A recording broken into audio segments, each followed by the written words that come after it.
YouTube channel afterward, so apologies for that. Okay, so we are recording. Good morning. I'm Jen Saponis from the Capital District Transportation Committee. We'll go around here at the table, and then I will read the participants online. So we'll start with Linda. I'm Linda Bonderheader, Brunswick County Principal Planner. Meg Webster, or Meg Fennell from NISDAT. Karen Moore, with New York State DOT. I'm the state bike guide coordinator. Ivan Vamos at NYPC. Great, and then online, I'll actually call, we have some new folks that have been joining us, so we have some time. So I'll just call your first name, and then if you could introduce yourself and who you're representing, that would be great. So we have Ed. Hi, Ed Brennan, Albany Bicycle Coalition. Dennis. And Dennis Gaffney, City of Albany, Communications. Rogerio. Rogerio Rodriguez, just a member of the public. John. John Mitchell, Trails and Open Space Committee of Half Moon. Charles. Charles Wildred with the Albany County Department of Health. Mia.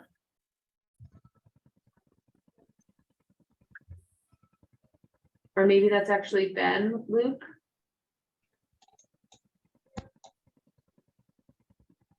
I've been logged in last. Yeah, Ben Luke with Albany County Department of Health also. Thanks, Ben. Alexandra. Hi, Alexandra Barr. I'm with Saratoga County Department of Health. Chris. Hi, folks. Chris Alfonso with New York State Department of Health, Bureau of Occupational Health and Injury Prevention. Peter. Peter Knudsen, Schenectady County Director of Engineering. Valerie.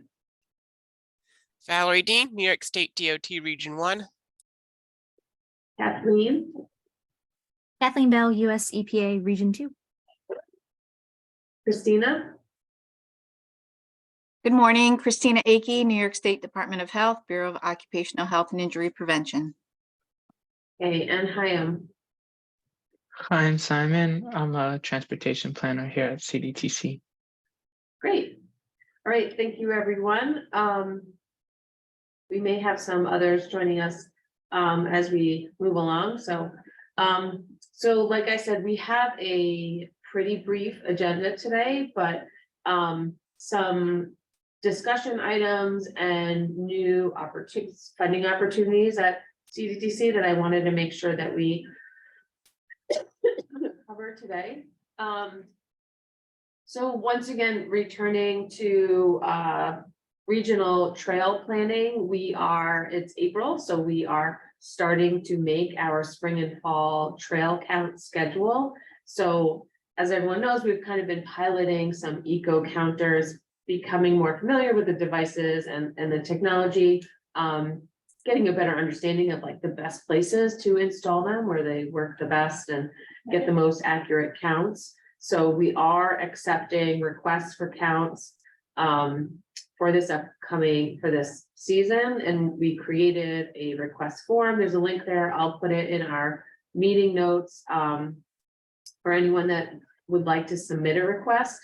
If we can fit the request into the schedule, if there is a good location to install the counter, we'll proceed and work with you and the municipality to make sure that we have permission to do the count.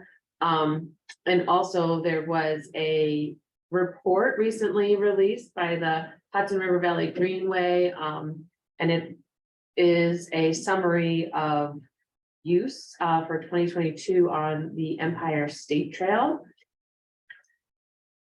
So right now, these are just a few of the locations that we are planning to do this coming season. We tried to do the Skyway last year, and we were picking up a lot of heat from vehicles on the ramp.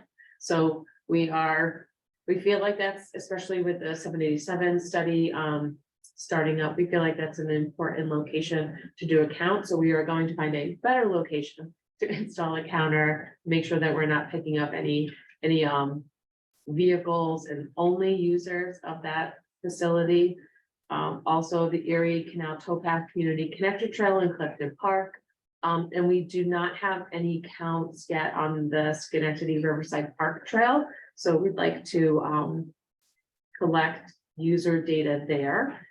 So if there are other trails that either CDC has not collected information at in the past, or if there's a reason that we think that there has been a change in use, maybe because of a recent extension or expansion of a network, or just some sort of nearby change, we can also, do a count there and compare it to other data. We've done counts in 2006 and 2016 on most of the major regional trails. So any trail that's over a mile long, generally we should have data for it already, but if it has been built, anything that's been built since 2016, we may not, it's not guaranteed that we have data on that. If you don't have enough, if you have slots that are open, are you gonna start like recycling the ones that you the longest ago counted, or is that something that you're looking at? Yeah, and we do want to make sure that all of the, there are, I think it's 22 locations that we counted in 2016. And we want to make sure that all of those locations do get counted again sometime in the next 3 years, so that we have that more regular count, and we can show changes in use or compare to the past, or try and make some projections to help communities if they're maybe applying for funding for improvements or maintenance or extension. Or especially 2016 is pre-pandemic, so the counts pre versus post is going to be really interesting. Yes, and we do have some counts that we did. We did some in-person manual counts during the pandemic. We presented some of those findings a couple of years ago to this group, and during the pandemic, trail use in most of the trails was up like 200–300%. And then excuse me, areas where it's like there was no residential around, it was just offices, trail use was like significantly down. Yeah. So sorry. While you're getting your needed drink, I'm sure. For the Albany County Skyway, you probably should, or we probably should, work out a way of figuring out where that count is going to be taken. So when the connection will be added, probably 4 years from now, from the Livingston Avenue Bridge project, we know what we're how we're relating to connected trails. Yes, with that project planned and the 787 study, doing a count there is, I think, pretty important. So, yeah. It may even take 2 stations, ironically, after that is open. See exactly what's happening. Yes. That might be a good one too, to help us determine some of the latent demand. Like we assume that there's not much demand because there's a really uncomfortable 787 bridge that's there, and if we have a comfortable facility, how does that increase? Right. Yeah.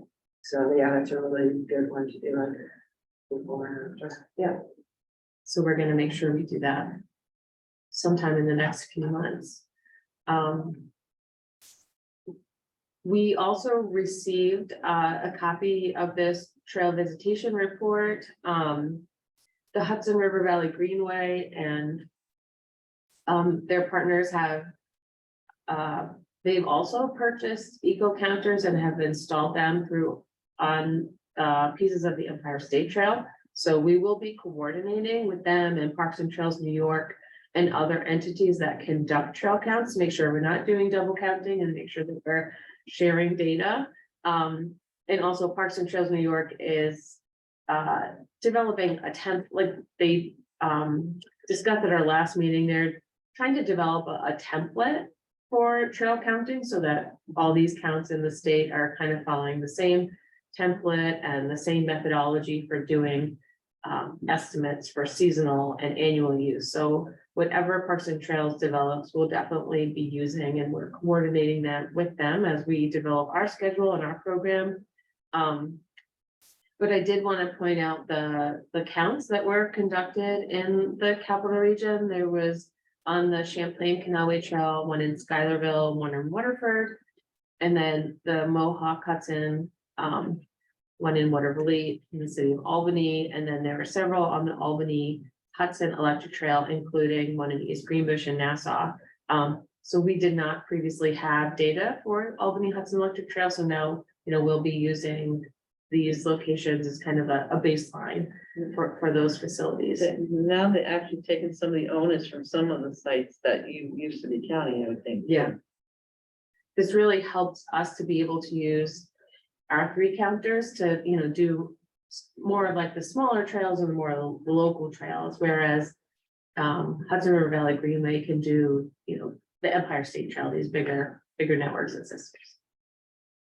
So we'll post this report to the CDTC website and link to it in the meeting notes for anyone who would like to take a look.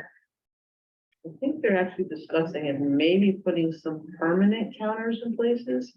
So they're gonna actually even have more counters, I think, ultimately all over the place, which will give us more, instead of having, it might give a shorter period between counts or whatever on at least those trails. Yeah, and we've been talking to some of our MPO partners at like the Delaware Valley Regional Planning Commission in the Philly area.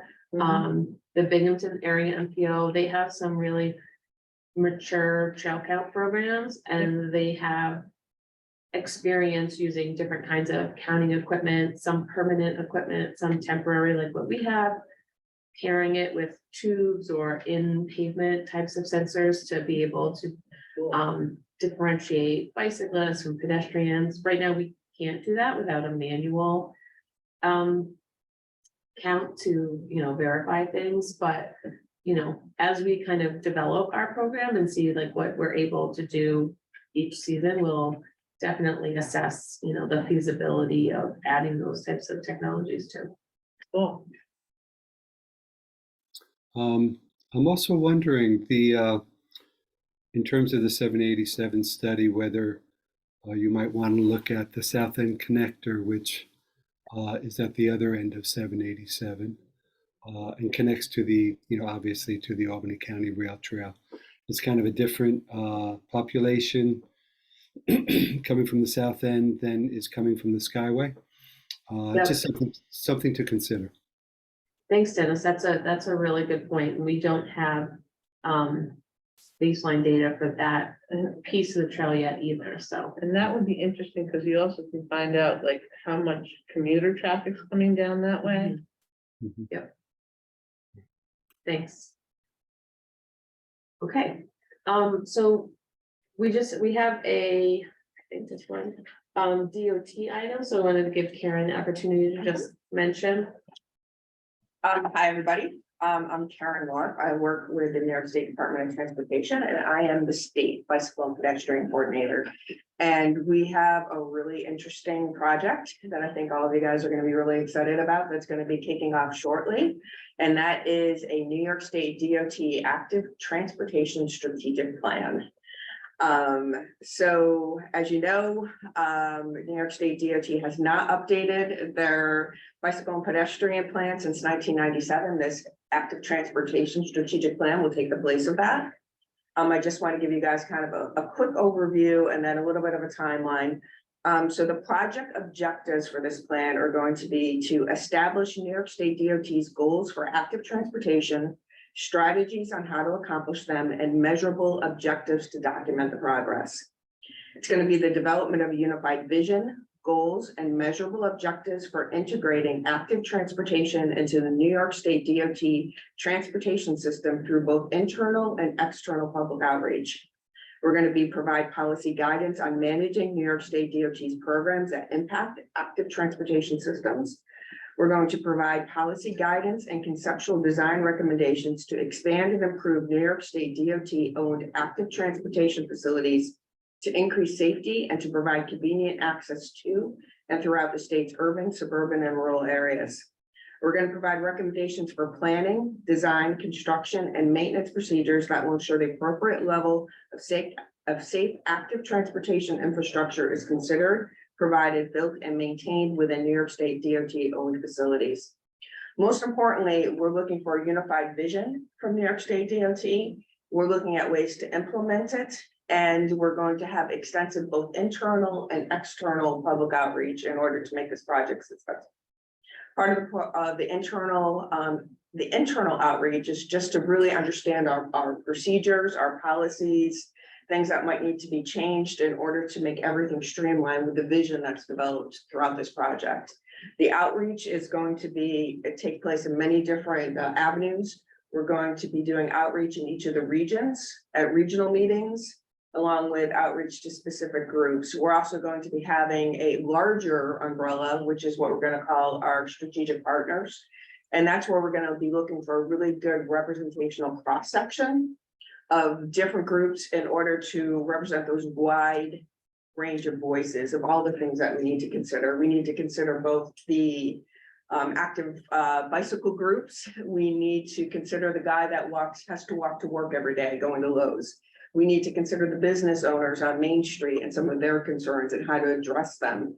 We need to consider the mother who wants to walk their kids to school. These are all people that use active transportation. We need to consider this wide range of views in order how to bring our system and integrate that more fully into our system.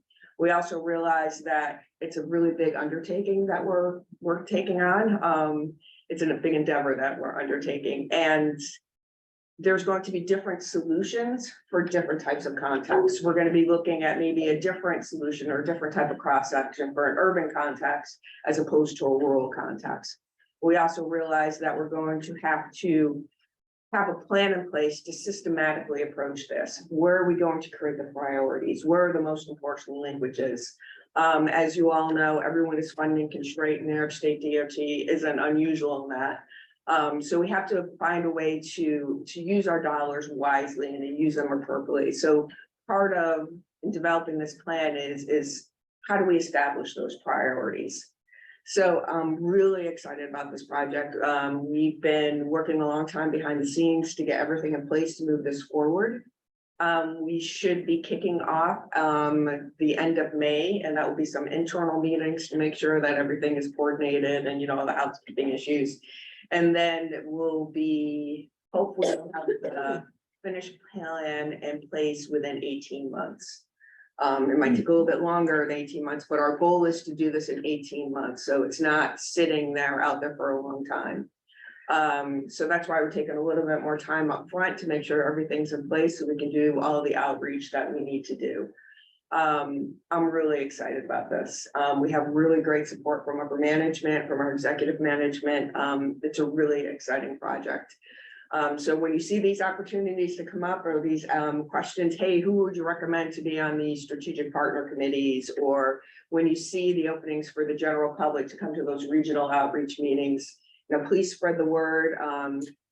We're going to hopefully be working a lot with the MPOs to get this. They have a lot better contact sometimes than the state DOT does to understand who our partners are in these in the areas that they control. So that's all I've got. We'll definitely be helping promote, any opportunities to, provide input and collaborate as much as possible. And yeah, another big component of this is how we work with the MPOs, how our partners work, how we work with the municipalities. We really need to understand some of these processes, and we do a really good job with vehicular transportation.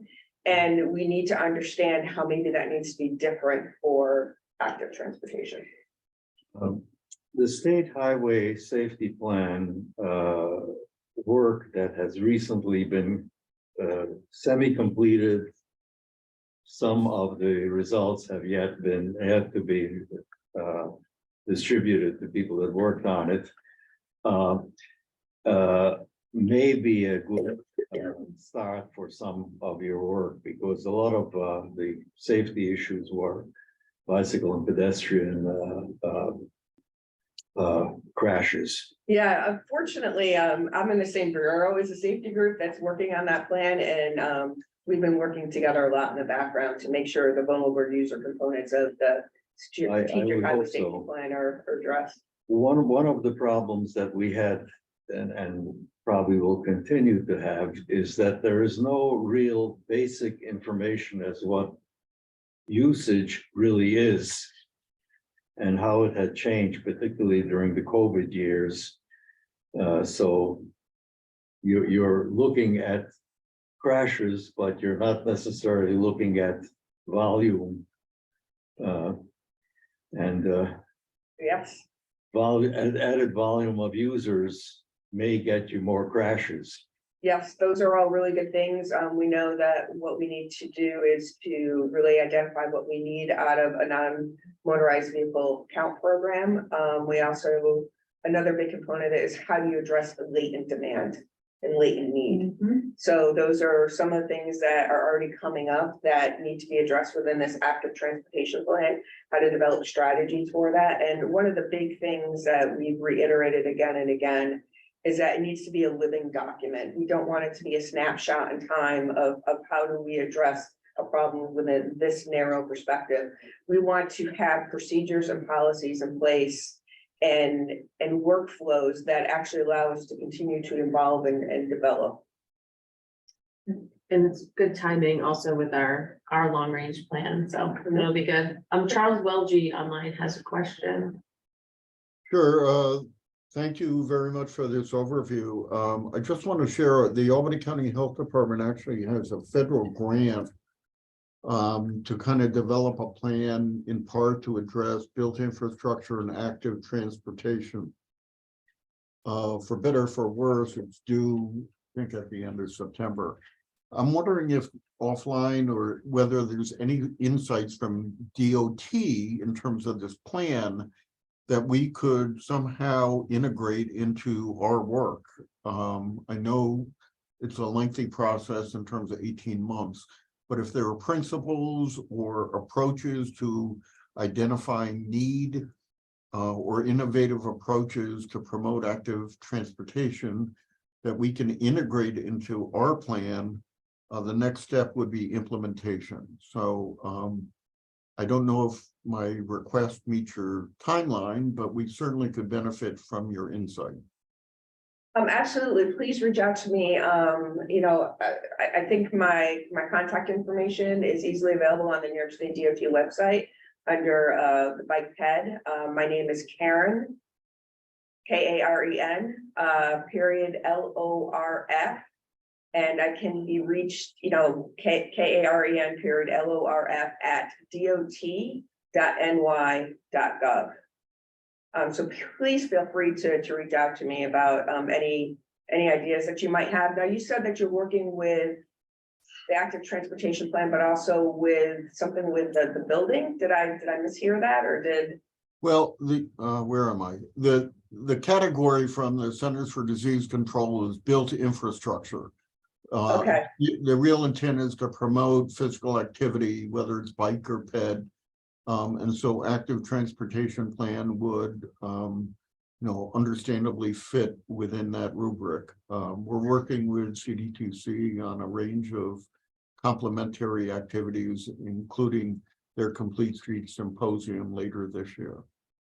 Another thing that's aspect of that's really intriguing to me that we don't always discuss is the role, though, that infrastructure, not just the transportation network, but our general infrastructure plays in order to promote active transportation. When you look at a lot of the urban context, a lot of times people that absolutely don't have other options have a tendency to live in a more urban context because things are a little bit closer. It's easier to get to work. It's easier to get to the grocery store. But in line with that, where do they actually store their bicycles? Where do they store their scooters? Where do they store this?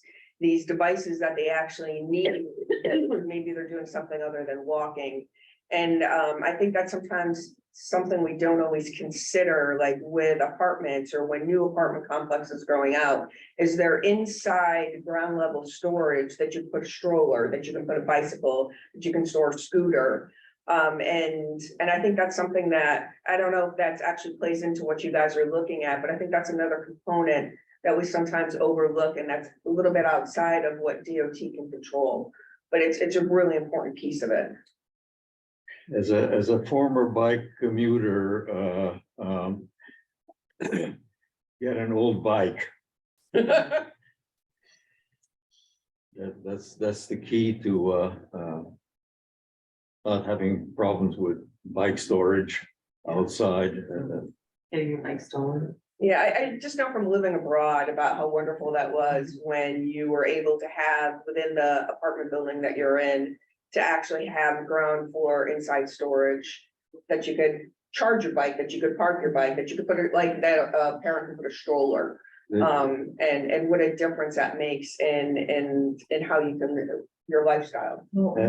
Extra attention to battery issues has to be had. Yeah. I don't know how. to deal with it. In New York City, I think they want to keep them out of the houses so that when they catch fire, it's like you don't have an apartment building burned down. Right, but if you actually had a building, a room that was designed in order to be able to contain that, then there would be, it would be a different issue. Yeah. Ed, did you have a question? Yeah, thanks. Just with respect to the active transportation plan, I just suggest that maybe you should also look at temporary solutions and detours as respect to bike ped commuters. We had a recent experience, actually an ongoing experience, with Dunn Memorial Bridge being closed to pedestrian and bike traffic by DOT to do some repairs, and they've just totally oblivious to the needs of the people. For example, just all of a sudden one day in January, they put up a sign that said, closed, take the bus. And said, you know, there was directions to which bus you could take. But it didn't consider most of the people that are walking across the DOT to the Dunn Memorial that time of year in January. They're not people, they're people that are doing it because they can't afford the bus. And it's the whole area on both sides of the river is some of the poorest sections in the capital region. People where people like 25 to 30% of the people don't have access to a motor vehicle. So, and we complain to DOT, if you can imagine, like if all of a sudden they stopped every car there without warning and said you have to pay $1.50 to go across the bridge and wait for permission to do it, it wouldn't have gone over so well. But this sort of came without warning to anybody. And then when they did react by putting up a detour, with 100 Jersey barriers and et cetera, to get people across very safe. But then they put up signs that were meaningless. I mean, they just sort of grabbed whatever signs they had around in the garage. So it just said detour. They gated it off. It said detour and a sign that said sidewalk with an arrow. And so people, and I went over and I visited this thing. And when I got to the top, I saw two guys separately. Well, I was up there for 5 minutes climbing over the fence because they couldn't figure out what that sign that said sidewalk with an arrow was supposed to mean. Like, was this supposed to be how we get to Rensselaer? Like a sign that said like to Rensselaer would have helped. Otherwise, they would have had to follow the sign that said sidewalk for about half a mile to get to another sign that said detour, and to figure out, well, maybe this is how I get across. Whereas people who are walking probably aren't going to do that. So it's just, that's the kind of thing where people need to be a little bit more thoughtful. The DOT seems to be a little tone deaf with respect to the needs of bike ped users. That's just one glaring example. Whereas when I was up in Montreal one time, and they had an area that was closed off for bikes to get across St. Lawrence Canal, they had a guy sitting there all day long to give people directions, to tell them, oh, there's going to be a free bus, wait over there, and they'll take you to the other side. So there's an example of being thoughtful for the needs of bike ped users and being totally oblivious. Yeah, Ed, I understand your perspective. It was my understanding that the bus was free, but that might have not been communicated in the best way. We asked for it to be free. Nobody ever responded. I said, well, could you at least provide free access on the bus? And I never got an answer. It was my understanding that that was free, but like I said, if that wasn't communicated properly, that's something that, you know, we'll take a look at and understand how we're putting that together. We are acutely aware of our responsibilities within the work zone when we are providing detours and we're closing areas. I am working very closely with the group that's actually in charge of the work zone traffic control to make sure that that is communicated throughout the department. And we are taking a hard look at how we do this and the appropriate measures that we're using. But I will make notes of what you said because it's really appreciated your comments. And it's definitely something that we will be addressing in the active transportation strategic plan. Okay, and just they did actually fix the signs, you know, after we complained the second time. And I showed them pictures of people climbing over the fence. Yeah, anytime you have issues with that, please reach out. We also have another general email address of active transportation at dot.ny.gov. It is all over our website. Anytime you have a concern like that, please utilize it. And if we within our group can't immediately address your problem, we will relay it to the group that can. So please, and that's a good way because when we start seeing patterns come in on that information, then we start becoming more aware of things that might not just be project specific, but are more systemic and things that we might need to develop policy to address. All right, could you put that email in the chat? Sure. Somebody? Yes. All right, thank you. I didn't quite get it. No, it's active transportation at dot.ny.gov. When active, all in word.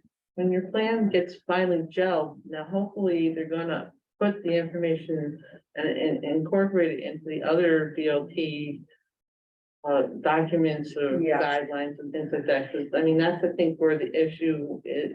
It's like you have like the handicap ADA thing, which it sounds almost like they're not almost even following that with the Memorial Bridge. And they're not following certain requirements that may need to be meshed into their. One of the things we are going to look at as a plan is our policies and our procedures. At the end of that, the policies we realistically will not have chapters of the highway design manual policies updated because that's usually a little bit more elaborate of a process. But we will have strategies and direction about what things need to be updated. So then we can take the next step of actually doing those updates. Well, as this moves along, we'll definitely keep talking. And, yes, great.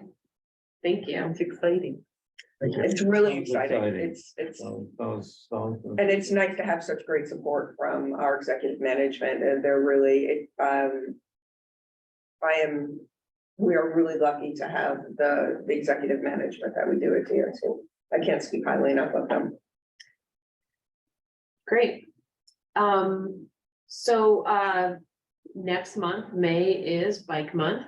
So as discussed at our last meeting, CDTC has established an agreement with a group, Capital Streets, which is led by, many of you probably remember James Rath. He worked with the city of Troy, and now he leads the group Capital Streets, and Kyle Hatch. So their group will be working on coordinating a bike to work day event in consultation with CDTC. They have not announced a date yet, but once they have, we will definitely promote the date and any sort of registration or other events that are related to that through this committee. We are also CDTC's Walk Enroll to School Toolkit is also available for any schools or parent groups that are looking to do a walk and roll to school event in May.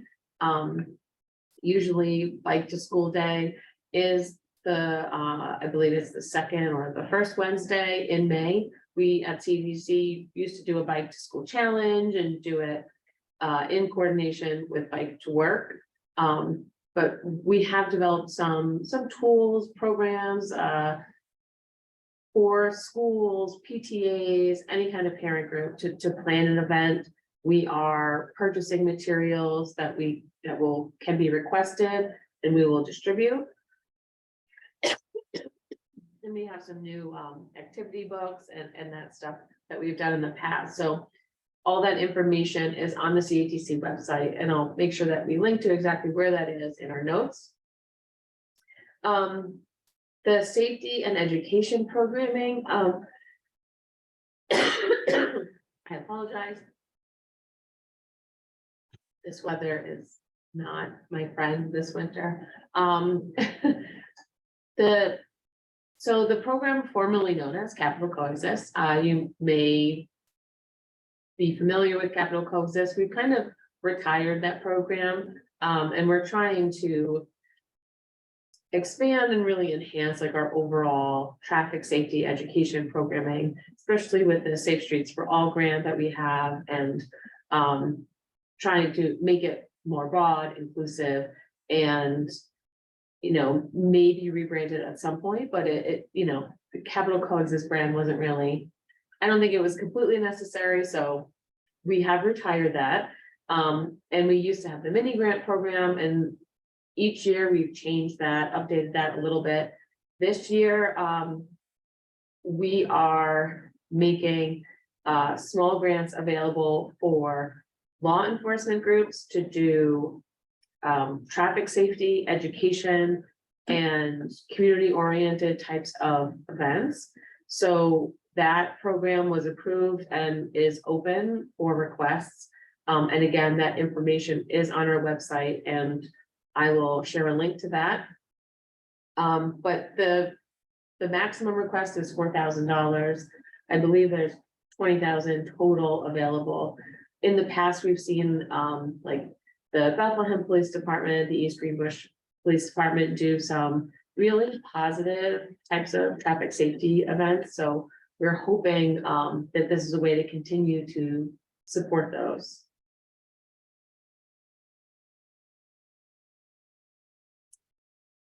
The next agenda item is the CDTC Complete Streets policy. So this has been something that CDTC has discussed for quite some time and has decided to begin developing a policy for CDTC for the MPO.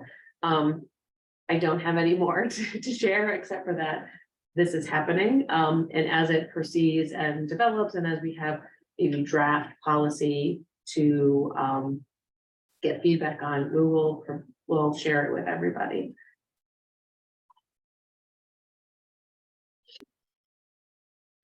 Just some reminders that there continues to be new guidance, new information, new opportunities released related to the bipartisan infrastructure law on a regular basis. We are trying to keep up, so we've developed a web page to track all of that information. The Safe Streets for All grant, I believe that has been reopened, or it was just reopened last week. And also there is the Protect Program grant is expected to open soon, and that is really related to resiliency and security. And then the Reconnecting Communities program is expected to reopen again in late spring. And the carbon reduction program is right now, New York State is in the process of developing a statewide carbon reduction plan. And the formula funds are expected to be programmed sometime in late spring.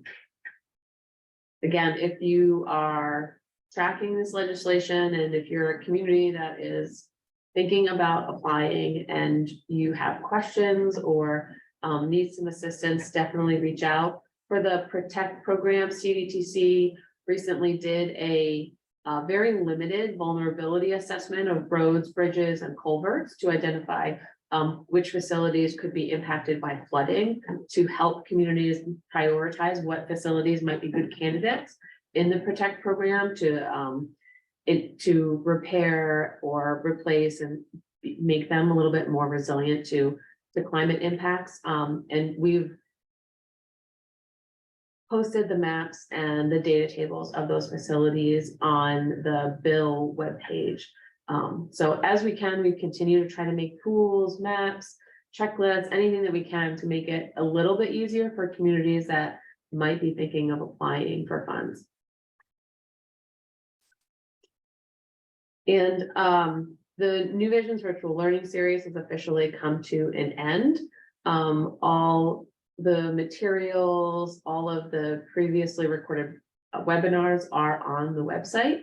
And moving forward, we are beginning the update process for the Metropolitan Transportation Plan, which we expect to adopt in September 2025, which seems like a long ways away, but we will be getting public input this summer. We're right now working with CDRBC to develop our regional trends report to kind of, provide a snapshot of what is going on in the region. What does the population look like? How has development shaped things? And what are some other economic and social and other land use trends that we're seeing? So we'll be definitely doing things like focus groups and meetings and other campaigns to try and get as much public input as possible.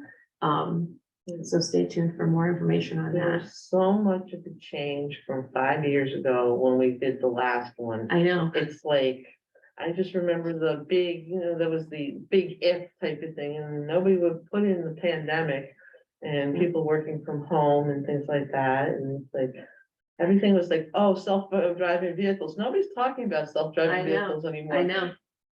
The technology piece has definitely changed. A lot of things have changed. We're required to do an adjustment, a small update every 5 years, and a major kind of update to the MTP every 10 years. And it used to be a pretty straightforward process, right? Like look at previous data, make some projections, do some modeling.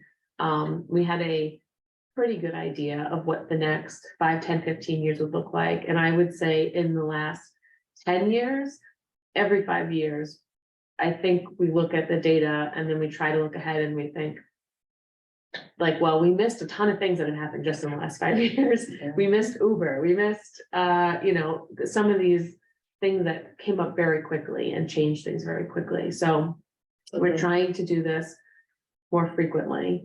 And this will be the first time since New Visions 2030, which was released, I think, 2005-06, that we're doing a complete overhaul, like from the bottom up, really starting with getting public input. We're not going to call it New Visions. Anytime someone says New Visions, you'll be fined or no. We are officially putting that title, away. We would like to rebrand it. We would like to really get some fresh ideas. We've been pursuing kind of like the same dozen big ideas for quite some time. And I think it's time to think about like what really are the next big things. We've been able to achieve a lot. We've talked about things like reconnecting communities and redeveloping our waterfront, and we've made progress. We are studying 787. We've created new connections to the waterfront. We've talked about developing a regional trail network. We have over 200 miles of connected trail facilities. We have a lot more work to do, but we've made progress. But what are the next big things? We're doing things like studying mobility hubs and how could the new downtown train station, shape transportation or new connections. So really thinking about what is the future of transportation and how do we here at CDTC create strategies and policy to make sure that we're we're making progress towards developing a better network. So I'm excited that we're doing this. It's gonna be a lot of work, and I'll definitely be relying on committees like the Active Transportation Committee to provide feedback and help us spread the word that we're looking for public input. And anything we can share from our process. We'd be happy to do that, because like you said earlier, it looks like it's actually gonna sync up pretty well. Yeah. So there's a lot of different, like the carbon reduction plan and a lot of different things happening at the state level that we'll be able to incorporate into the regional plan, which is good. Yeah, and there's actually another state contract out there called the mobility contract, where they're taking a harder look at first and last mile and how to increase mobility in areas that might not traditionally be served by that. So that might be another great linkage. Yeah, one of the biggest problems with the increase of rents, it's happening like in Troy used to be our affordable area. So now the low income people are not necessarily in Troy anymore. They're being pushed out into the suburbs where there's no bus service, and it's becoming more important to have other ways of getting there. Yes, and the programs in the bill encourage better coordination between transportation and housing policy and housing development. So we will be thinking about looking at discussing like land use issues definitely as much as possible, and working with our partners at CDRPC to really incorporate all those important pieces. And that's the really powerful piece that you guys have as an MPO, is just being able to provide more of that coordination between the land use and between transportation. where it's more difficult for DOT to do that. Yep.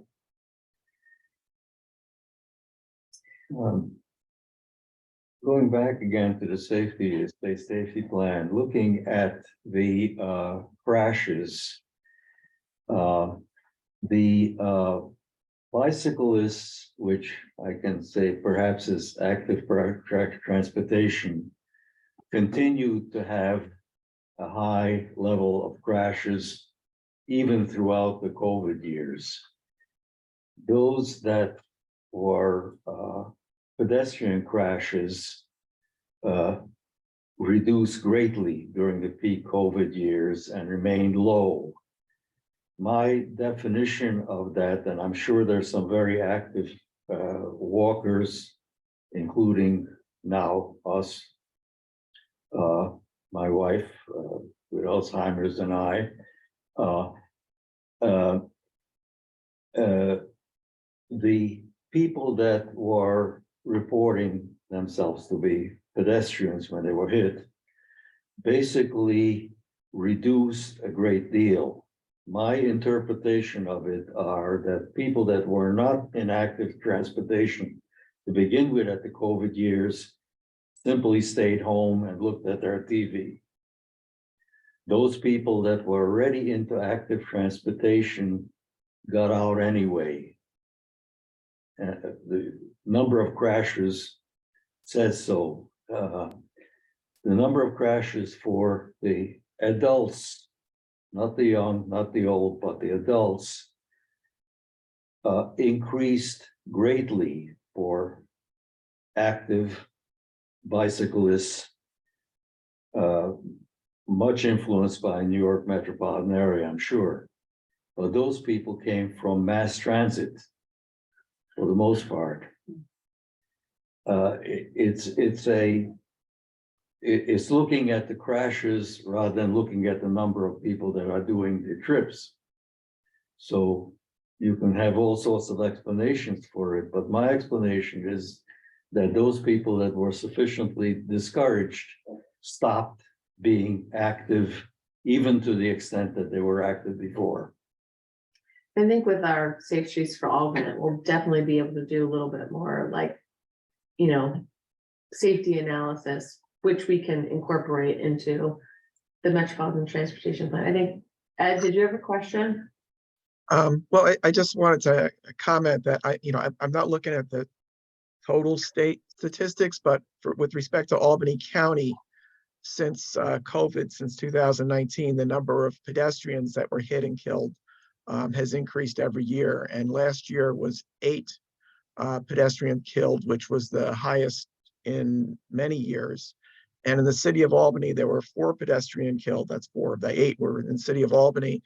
And that number 4 was highest number since at least 1999. I looked at FARs going back that far. And it may have gone back even farther than 1999. That's why I just stopped looking back farther than that. So it's the pedestrians getting killed, at least in this area, is certainly still a problem. And the other thing that I noticed that in looking at statistics, and maybe, we have our conclusion, I'd be happy to hear somebody else provide a different answer, is that since 2019 in the 4 counties, Saratoga, Schenectady, Rensselaer, and Albany, the number of total crashes, according to ITSMR, has actually gone down.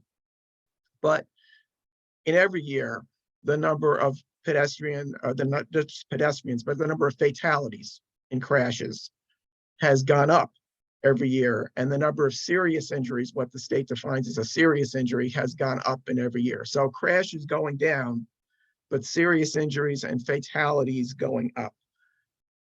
My sense is, given the physics, that it's the size of vehicles and the speed that are making the crashes more violent. And am I correct in that kind of conclusion, or is there another answer out there? I think so. I mean, I don't want to like make a definitive yes or no on this. I think that this is like something that, right, we're still looking at, but I think you make a really good point. And yeah. Considering the electric cars are only getting heavier, it's going to get worse. Yes, and the size of vehicles is just, people don't. The size of vehicles, yeah. Sorry. I know there's a lot of national studies that are also looking into this. Yeah. Okay, so I just wanna, Rima is here, and I just wanted to go back a moment to the safety and education programming information, and give Rima an opportunity to talk about what we have been planning and coordinating for that. Yeah, so we have several new offerings for safety gear giveaway items this year, and I'm going to be posting the new posting the new online order form, request form for that in the next week or so. So I'll be sending out a notice for that. And we still have the walk and roll to school toolkit available as well. The bike to school, thank you. The bike to work day. Wow, I just need to hydrate better in the morning, I think. Bike to work day in 2023 has been taken over by Capital Streets, the new regional nonprofit. And I believe that the date they chose is June 8th. Actually I have a follow-up meeting with them in a couple of days to hear more about the details of what they're planning. So I don't know a lot about what's in the works yet, but I know that they're actively developing the programming for this year. So hopefully we'll hear more about that soon. We have, I think I've updated you all already about the youth bicycle safety trainings that we have lined up for this year. We have 8 trainings with 4 hosts, several in Schenectady County and also some in Albany County. And then the planning committee just approved another program, it's sort of a revamp of the traffic safety ambassadors program. We're now calling it the local road safety education and encouragement program, and it's geared specifically towards law enforcement agencies. It's $10,000, and that's just been released. So if you know law enforcement agencies that might be interested in education and enforcement oriented projects like slow down campaigns or bike safety events, or anything that's oriented towards vulnerable users, problematic intersections, distracted drivers. There's a comprehensive list of targeted emphasis areas in the guidelines of the program that you could take a look at. It's posted online now. So we're trying to get more engagement from our law enforcement agencies as well. And that's sort of an outgrowth of our local road safety plan.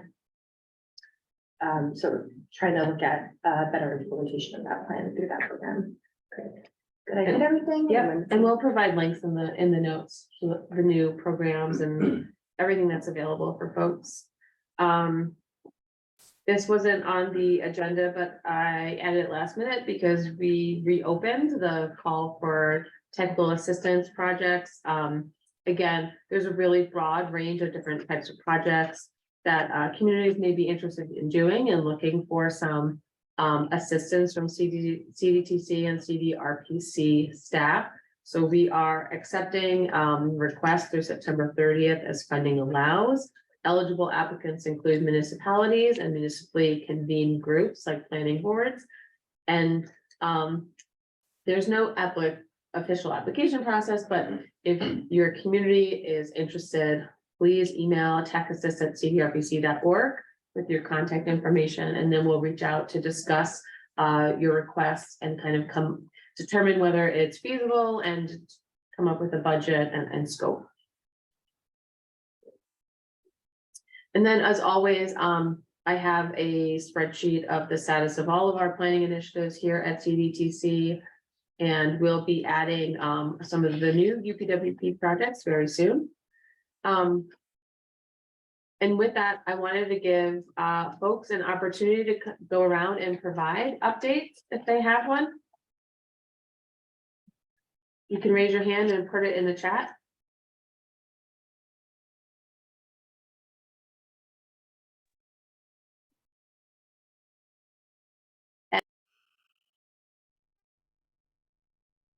Yeah, just a couple of quick things. One is that we're also doing a smart cycling class. It's by an LCI certified instructor, and that's going to be April 28th and 29th. We still have some open slots for that.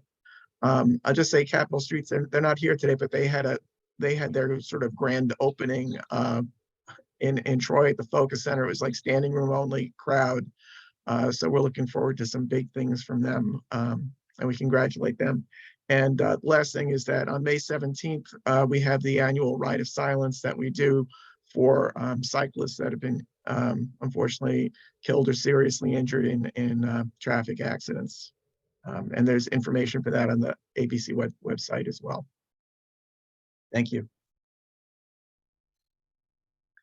Yeah, I just wanted to add, this is Dennis, that the Kyle and Capitol Streets reached out to us to work with them on the bike to work stuff. So that will expand what we are able to do, and we're hoping to provide more publicity, as I'm sure all the other partners are going to be doing as well.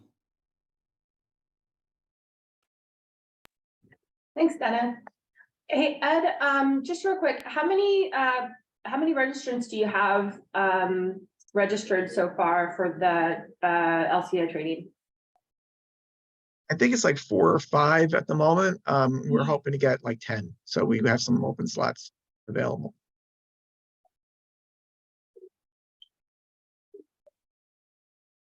Okay. Oops, take my hand down. Anybody else want to give an update who is remote, and then we can go around the room as well. I just want to make sure everybody who's virtual has a chance to share.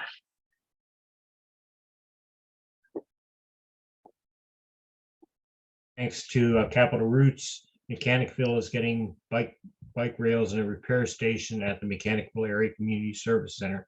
So very, very pleased to see that happening. You said bike rails? Is that John Mitchell? Was that you who just shared? The bike share probably. He said, Capital Roots. Capital Roots. Capital Roots. You said bike share, you said a bike rail? They're bike racks. So Oh, they're bike rail. Yeah, okay. no place downtown Mechanical to park a bicycle suitably. And there is right now, we have 2 of the 4 bike hoops in the ground or on the concrete.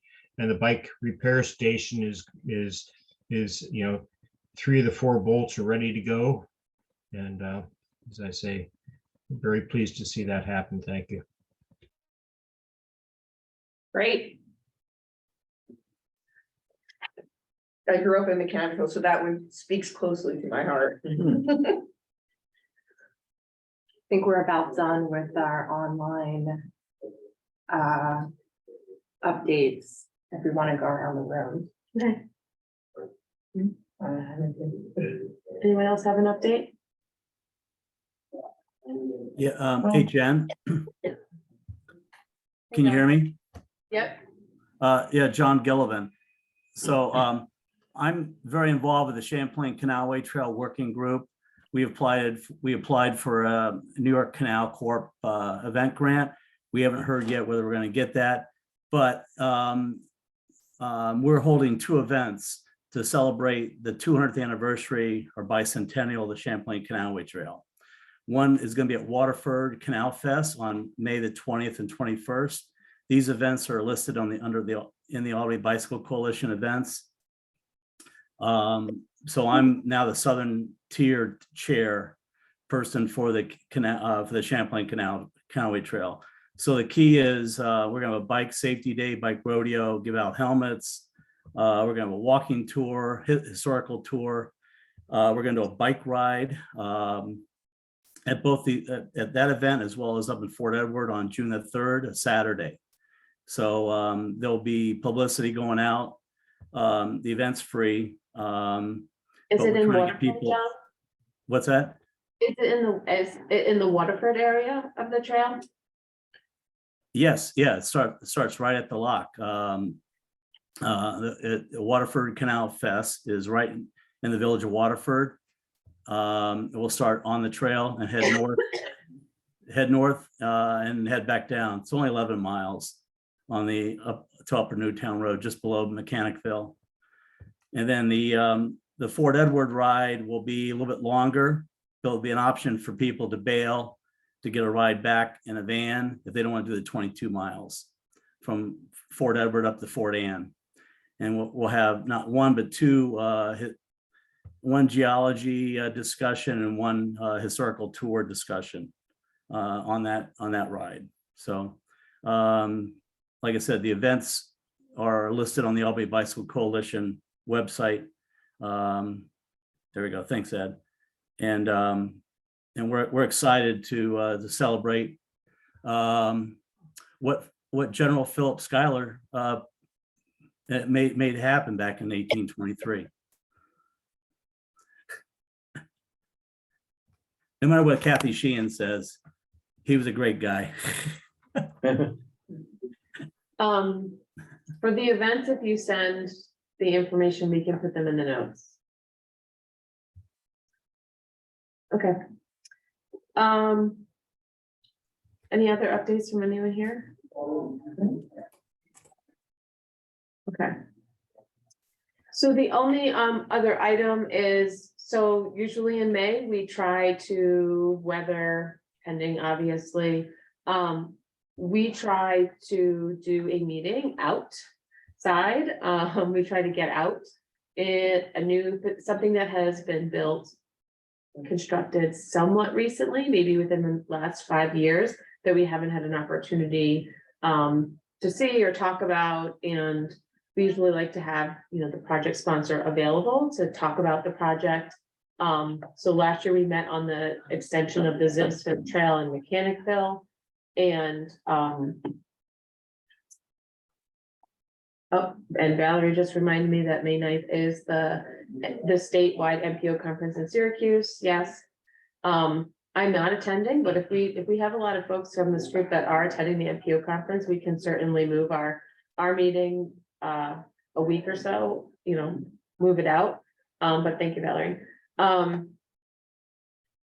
So we haven't picked a location yet, so I'm asking this group to, if they have ideas of locations where maybe that have been built in the last 5 years that would make a good spot to meet at. We've always, had an option that people can bring bikes and go for a bike ride afterwards, if that's something that, they're interested in doing. We can do that. In the past, we've done some bike rides as our meetings. And I think that those are great and fun, but I don't think that they're always, not everyone can participate in it. So I think it would be better if it's something that at least has some walking. And then if you would like to bike afterwards, that's an option. So if you have ideas for, new trails, new sidewalk connection, just a new facility, a new treatment, something that you wanted to kind of go and see in person, see how it operates, see how it's used, how it connects to things, let me know, and we'll have that as our next meeting location. So for now, location is to be announced, but I'm hoping that we can get together outside, in person, and hopefully, knock on wood, the weather's nice. Do the Skyway yet? We haven't done the Skyway yet, so that might be a good place. And then John Mitchell mentioned the Erie Canal Community Connector, so that may also be in the South End Connector. So there are definitely a lot of good potential locations. So I'll look into all three of those and make sure that, the sponsor, the entity responsible for implementing those projects are available to talk about them. All right. So our next meeting, information will be shared as soon as we have it confirmed. And thank you. We'll see you hopefully next time. Thank you.